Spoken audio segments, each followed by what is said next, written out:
गेले कितीतरी वर्षापासून तीच रीत चालू आहे. नाही रीत माझी आहे, नाही पद्धत माझी आहे.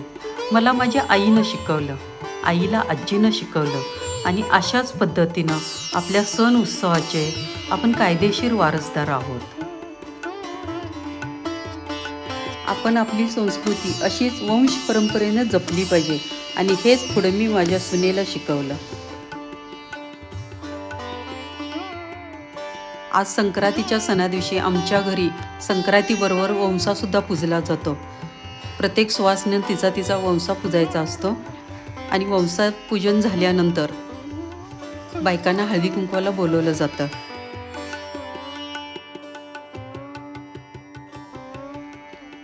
संक्रांतीची मनोभावे पूजा केल्यानंतर आमच्या ओट्यामध्ये येणाऱ्या 5 बायकांनी मिळून ते वाण घातलं जातं.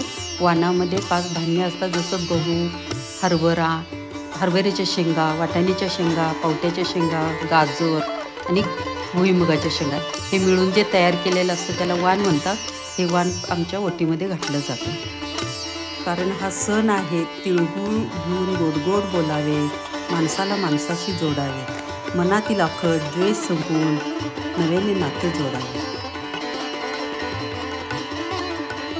हळदी कुंकवाच्या निमित्ताने तरी बायका एकत्र येतात, खूप खुश असतात आणि विचारांची देवाणघेवाण होते.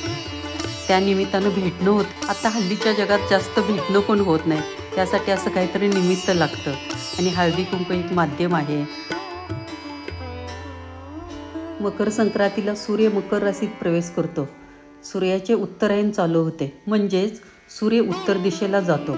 वर्षभरात 12 संक्रांती असतात, त्यापैकी मकर संक्रांती शुभ मानतात, कारण सूर्याचे उत्तरायण चालू होते. उत्तरायण म्हणजेच पुण्यकाळ, पुण्यकाळ चालू होतो. हे उत्तरायण म्हणजे देवतांचा काळ असं म्हणतात. तीळ बाहेरून काळा आहे पण आतून सफेद आहे, तसंच आपलं जीवन असलं पाहिजे, हा विचार आहे यामध्ये.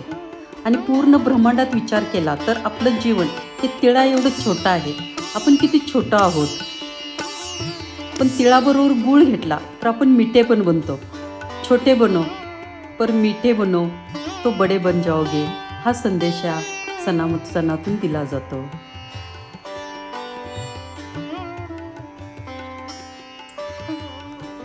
आणि अशी पूर्वी कहाणी होती की एक तीळ 7 भावंडांनी वाटून खाल्ला. याचाच अर्थ ते प्रेम वाटून खाल्लेलं असतं. तीळ हे प्रेमाचं प्रतीक पण आहे, तर ते प्रेम वाटून खाल्लं जातं. आणि आध्यात्मिक विचार केला तर आपलं जीवन, आपलं अस्तित्व तिळा एवढंच सूक्ष्म आहे.